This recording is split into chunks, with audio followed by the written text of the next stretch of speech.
Aula 9, potência, energia, lei de Joule. Observe essa frase. Trabalho e energia são sinônimos em física. Toda vez que um trabalho é realizado, uma certa quantidade de energia é transformada e uma força estará atuando em algum corpo.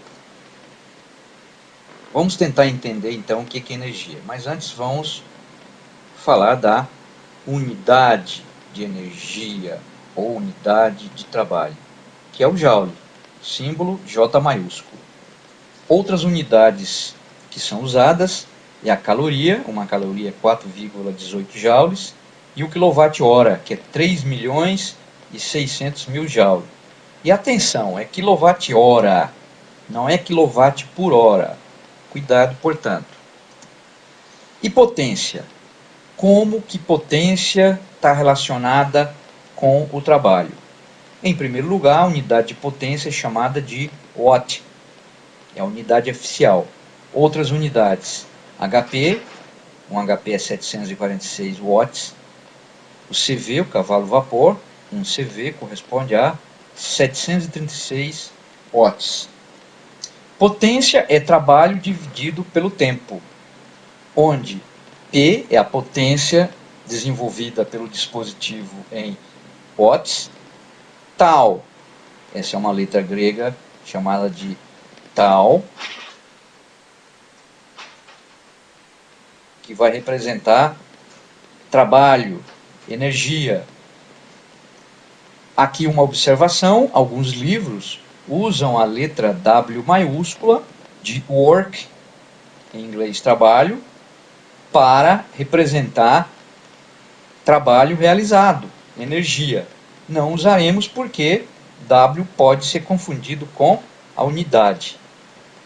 Então, a potência de um dispositivo é a quantidade de energia que ele transformou quando estava funcionando no intervalo de tempo que levou para transformar essa energia. Tal é em joules, T é em segundos, portanto, potência é joule por segundo. Quer dizer, 1 watt é igual a 1 joule por segundo. Exemplo, imagine você deslocando um saco de açúcar de 5 kg de uma altura de 1 metro em 1 segundo. Então você deslocou 5 kg de uma altura, né, de 1 metro. Você com certeza realizou um trabalho, você gastou energia, você desenvolveu uma potência. Qual foi a quantidade de energia transformada, gasta? Do que depende essa energia? Vamos responder essa questão. Da física, então a física diz que a variação da energia potencial, quando você desloca uma massa m no campo gravitacional de uma altura ΔH, a massa vai adquirir uma determinada energia, quer dizer, você vai fornecer para essa massa uma certa energia potencial, que é assim calculada, m vezes g, onde g é a aceleração da gravidade, vezes a variação da altura sofrida pela massa. O valor do g é aproximadamente igual a 9,8 metros por segundo ao quadrado. Se a variação foi 1 metro, se você deslocou 5 quilogramas em 1 metro, significa que você gastou 49 joules de energia. E essa energia foi transferida para a massa, que ficou com essa energia potencial, 49 joules. Se, por exemplo, você soltar essa massa, a energia potencial se transforma em energia cinética, que por sua vez vai se transformar em energia térmica quando essa massa bater na superfície, tocar na superfície. Qual foi a potência que você desenvolveu para realizar esse trabalho? Potência desenvolvida É trabalho dividido pelo tempo. Quanto que foi o trabalho desenvolvido? 49 joules. Qual foi o tempo que levou para desenvolver esse trabalho? 1 segundo.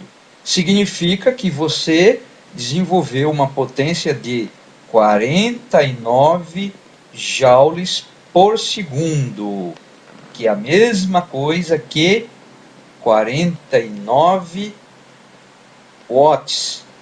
Então a potência desenvolvida por você foi essa aí, 49 watts. Outro exemplo.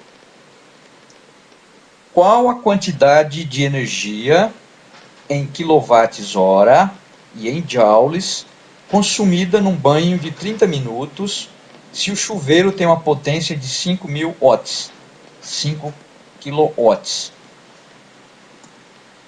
Dados. Quais são os dados que nós temos? Primeiro, a potência do dispositivo, chamado de chuveiro. 5.000 watts, que corresponde a 5.000 joules por segundo. Qual foi o tempo de funcionamento? 30 minutos, ou 1.800 segundos, ou meia hora. Portanto, a energia que foi transformada, que é a energia elétrica que foi consumida, é a potência, que é 5.000 watts, vezes 1.800 segundos. Isso dá 9 milhões de joules. Por isso que essa unidade ela não é usada na prática, porque resulta um número muito alto. Vamos ver então uma unidade mais prática. Se a potência estiver especificada em quilowatts e o tempo estiver especificado em horas, quilowatts vezes hora dá quilowatts hora. Portanto, 5 vezes meio, 2,5 quilowatts hora. Essa é a energia consumida e que vai aparecer na sua conta de luz. Você paga por quilowatt hora consumido. Efeito Joule. O que é o efeito Joule? É o aquecimento de um condutor provocado pela passagem de uma corrente elétrica. Os elétrons se deslocando pelo interior de um corpo provocam aquecimento deste condutor. Portanto, nós podemos calcular qual é a potência elétrica desenvolvida por um bipolo. Dado um bipolo, neste caso aqui é um bipolo gerador, observe a polaridade da tensão e a polaridade da corrente. A corrente sai pelo polo positivo. Então aqui entra energia não elétrica. Energia não elétrica. E aqui sai energia elétrica, que vai para um circuito. Energia elétrica.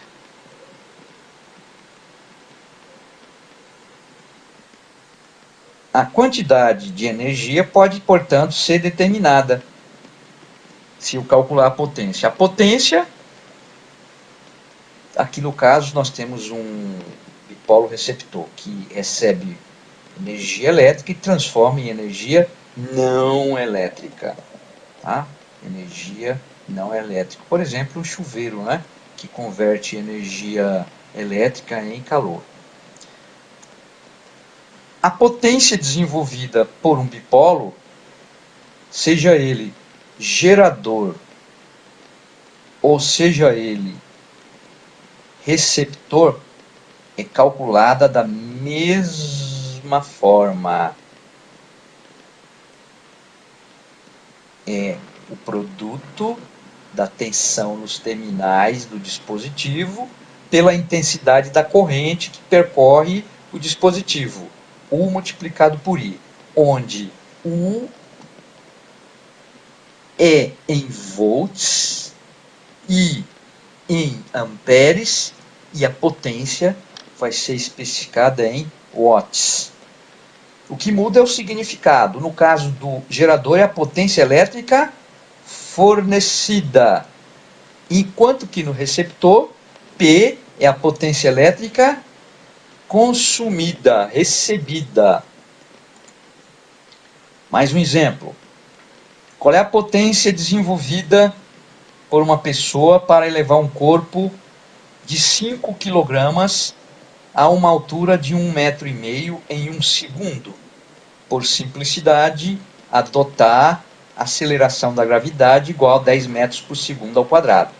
Resposta. Primeiramente, precisamos calcular qual é o trabalho desenvolvido, qual é a energia transformada, que vai ser a massa multiplicado pela aceleração da gravidade e multiplicada pelo deslocamento, pelo ΔH. Isso vai ser 5 vezes 10 vezes 1,5, 75 joules. Como isso foi feito em 1 segundo, então a potência desenvolvida foi de 75 joules por segundo, ou 75 watts. Como um HP é 746 watts, a potência que essa pessoa desenvolveu foi aproximadamente 0,1 HP, 1/10 de HP. Lei de Joule. Lei de Joule. Consideremos que o bipolo receptor é um resistor. O que um resistor faz na vida? Consome energia elétrica e transforma em calor. Não tem outro tipo de energia em questão, somente energia elétrica, que é energia consumida, e calor. A gente diz que um resistor dissipa potência elétrica em calor. Nós então temos o seguinte: a potência elétrica que ele consome é U vezes I. Portanto, a potência dissipada em calor, transformada em calor, é U vezes I também. Mas, como sabemos que U é igual a R multiplicado por I, então, neste caso, a potência dissipada também pode ser calculada desta forma: R multiplicado por I ao quadrado.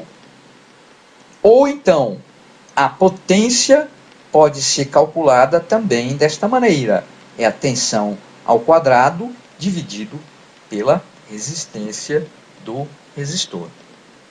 Quais as aplicações principais do efeito Joule? Onde a gente usa o efeito Joule na prática? Bem, nós temos aplicações interessantes, como por exemplo o chuveiro, né? Se nós não tivéssemos o chuveiro, tomaríamos um banho frio sempre, né? Aquecedores de uma forma geral, fornos elétricos, lâmpadas, né? Apesar da lâmpada a gente não querer que ela aqueça, mas é o aquecimento do filamento que faz com que ela brilhe, portanto produza luz. O ferro de soldar e outras aplicações. Então aqui temos um exemplo, né, da resistência de um chuveiro, que basicamente é um fio condutor feito de uma liga, que ao ser percorrido por uma corrente aquece e em contato com a água aquece a água. A lâmpada, qual é o princípio de funcionamento de uma lâmpada? Uma lâmpada ela é um bulbo de onde foi retirado o ar e foi colocado um gás inerte para impedir que o filamento ele se deteriore. Então, esse filamento, que é feito de um material chamado de tungstênio, ao ser percorrido por uma corrente elétrica, por causa do efeito Joule, aquece de tal forma, atingindo temperaturas da ordem de 2000 graus Celsius, de forma que emite luz. É lógico que a lâmpada, ela dessa forma, não é um dispositivo com um bom rendimento. Por isso se usa hoje em dia as lâmpadas fluorescentes, as lâmpadas de LED, onde esse aquecimento praticamente inexiste. No caso de uma lâmpada incandescente, mais de 90% da energia elétrica consumida é transformada em calor. Somente uma pequena parte é transformada em luz. Então, o ferro de solda, de uma forma geral, nós temos aqui um ferro de soldar, ele é ligado na tomada, tá? Tem aqui uma resistência aquecedora, que vai aquecer uma ponta de cobre, onde eu vou colocar uma solda que vai derreter e dessa forma eu posso unir dois componentes, eu posso soldar um componente numa placa, etc. Outra aplicação do efeito Joule são os fusíveis. Os fusíveis são dispositivos de proteção que consiste basicamente de um pequeno fio feito de um material que tem um baixo ponto de fusão. Quando a corrente passar de um determinado valor, esse fio se funde, protegendo, portanto, a instalação. Hoje em dia já quase não se usa esse tipo de fusível porque ele só tem, depois de usado, ele vai ser jogado fora. Não pode ser reutilizado. Ao invés disso, se utiliza muito os disjuntores termomagnéticos, que são dispositivos que desligam o circuito quando a corrente passar de um determinado valor, ou quando a temperatura passar de um determinado valor. Dissipação do calor. Muitas vezes o calor não é interessante. Por exemplo, um computador ele aquece, componentes como diodos, transistores aquecem. Então, de alguma forma, precisamos transferir facilmente o calor do corpo destes componentes para o meio ambiente. Acontece que o ar é isolante, um bom isolante térmico. Então, muitas vezes é necessário fazer essa dissipação do calor. Antes da gente continuar, observe esse exemplo para você entender essa questão de dissipação. Imagine que você tem aqui um copo, você está saindo de manhã para ir para a escola ou trabalhar, e isso aqui é o teu café com leite, que está muito quente, está num copo. Digamos que ele vai esfriar naturalmente, né? Quer dizer, vai perder calor. Digamos que a taxa de perda de calor seja essa, 2 joules por segundo, ou 2 watts. Se você derramar este café com leite num prato, com certeza ele vai resfriar mais rapidamente, porque a área é maior em contato com o ar. Então, ao invés da perda ser de 2 joules por segundo, vai ser de 6 joules por segundo, ou 6 watts. Quer dizer, essa questão da perda de calor, da transferência de calor, ela depende de uma série de fatores. Por exemplo, depende da área. Por isso mesmo é que resistores vêm com diferentes tamanhos que tem a ver com a capacidade de perda de calor.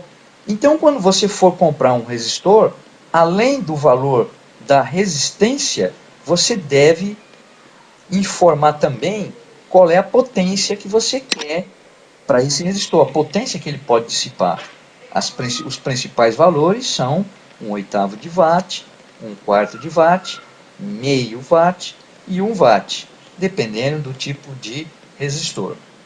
A capacidade de dissipar potência não tem a ver com o valor da resistência, tem a ver com o tamanho. Calor em excesso, como eu já disse, pode prejudicar os componentes eletrônicos. Então, daí a necessidade do que chamamos de dissipadores de calor ou radiadores, que nada mais são do que placas metálicas que são coladas junto ao componente. No caso aqui nós temos um componente chamado de transistor.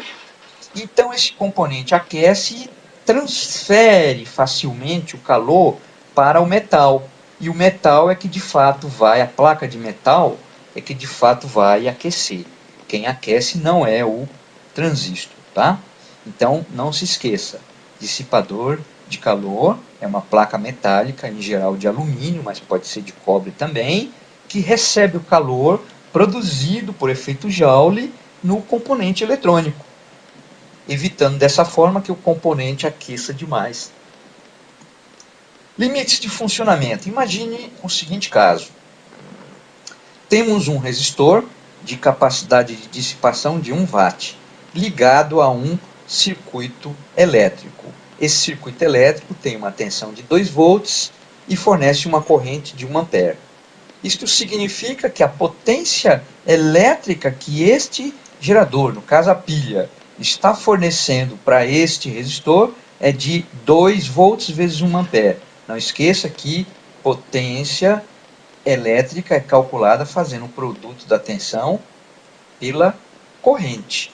Portanto, está sendo fornecido 2 watts de potência elétrica para este resistor, que dissipa no máximo 1 watt, quer dizer, a capacidade dele de perder calor para o meio ambiente é no máximo de 1 joule por segundo. E cadê a diferença? Que é 1 watt, 1 watt também, 1 joule por segundo. Essa diferença é usada para aquecer o resistor.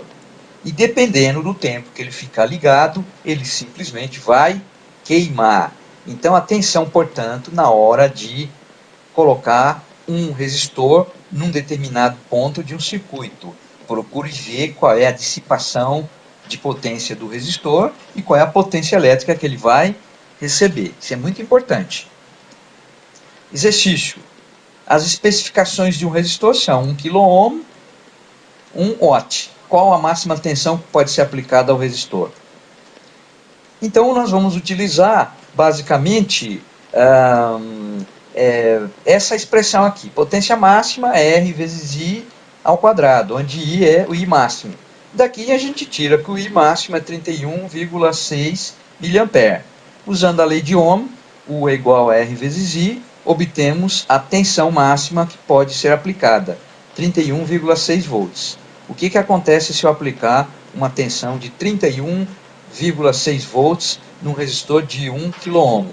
A potência que ele vai dissipar, a potência elétrica que ele vai consumir é de 1 watt. Então ele tem que ter capacidade de dissipar 1 watt, senão ele esquenta. O que acontece se eu passar de 31,6 volts, aplicar 32? Ele vai explodir?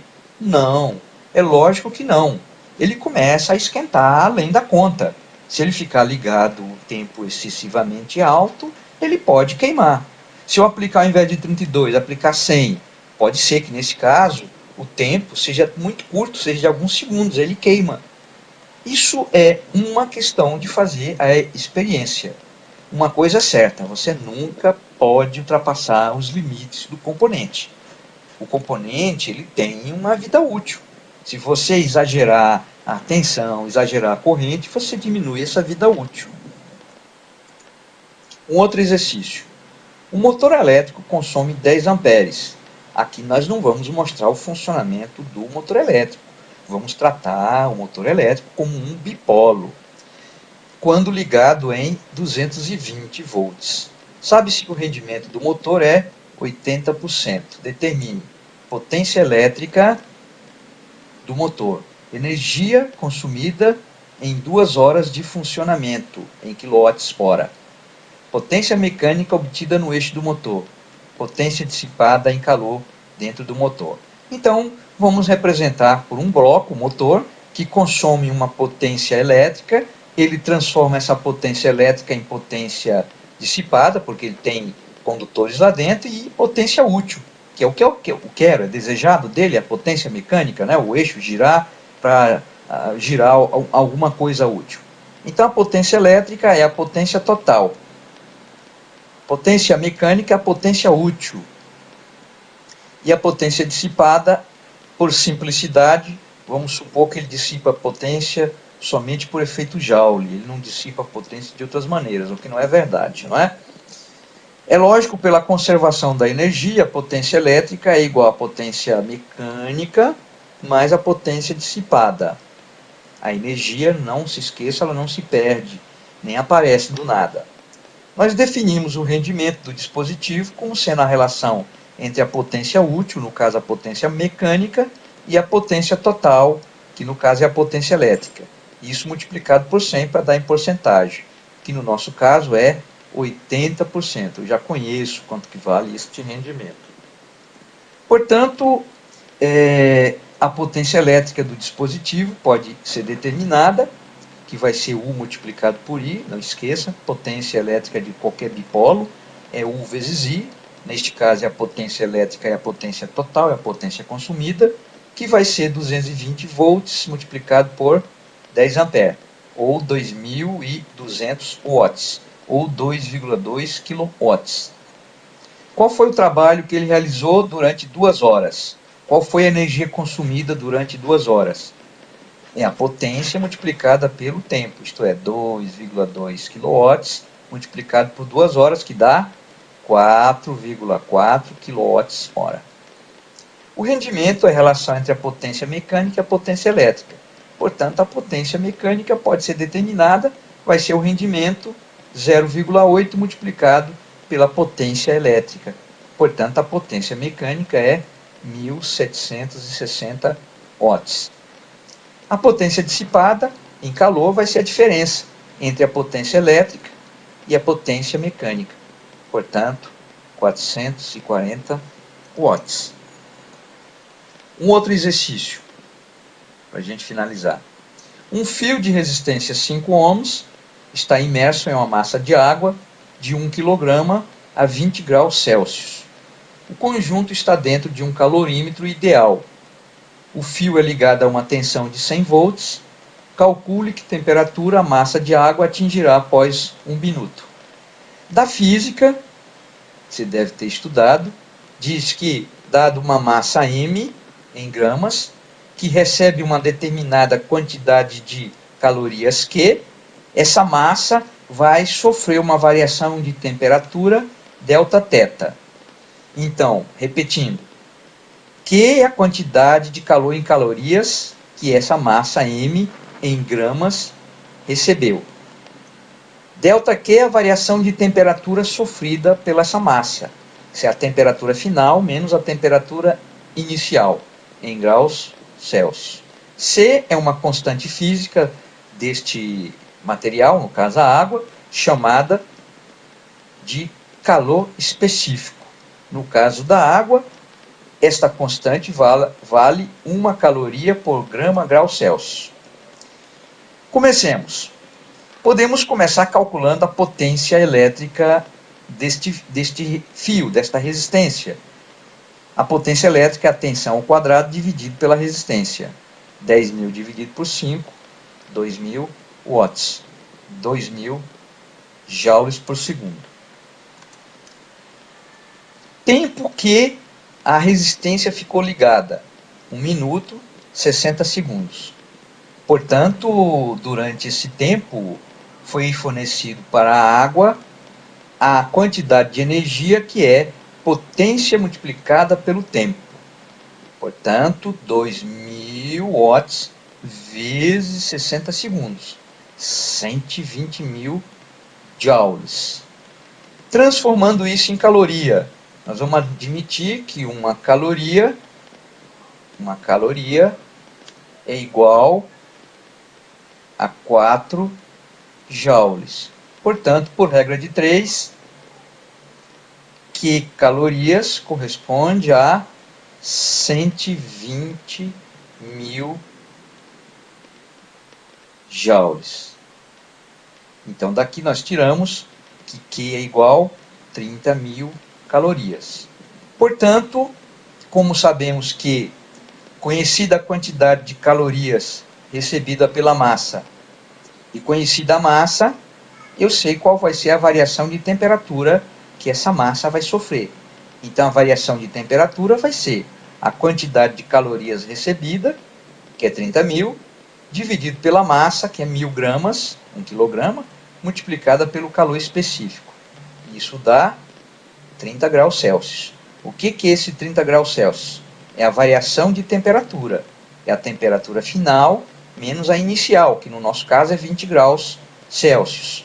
Portanto, significa que aquela massa de água vai atingir uma temperatura de 50 graus Celsius, se a resistência ficar ligada durante 1 minuto naquela bateria de 100 volts. Outro exercício. Calcule a potência elétrica do gerador, a potência dissipada no resistor em cada caso. Então, nesse caso, nós temos um gerador de 12 volts, uma resistência de 2 ohms, portanto, a potência do gerador é igual à potência dissipada, isto é, a tensão ao quadrado dividido por 2, 72 watts. Neste caso aqui, a tensão é 12 volts e a resistência é 2 kΩ, portanto, 2.000 ohms. Então é 12 ao quadrado, dividido por 2.000, que dá 72 vezes 10 a menos 3 watts, 72 miliwatts. Tá? Como complemento, sugiro que resolva também os exercícios da bibliografia citada. Nessa bibliografia tem exercícios propostos e exercícios resolvidos, com resposta. Você deve resolver o maior número de exercícios possível sobre o assunto para aprender corretamente o assunto. Então, na aula de hoje, nós vimos lei de Joule, nós vimos o que é potência, o que é energia, trabalho, qual é a relação entre potência e energia. Até a próxima aula.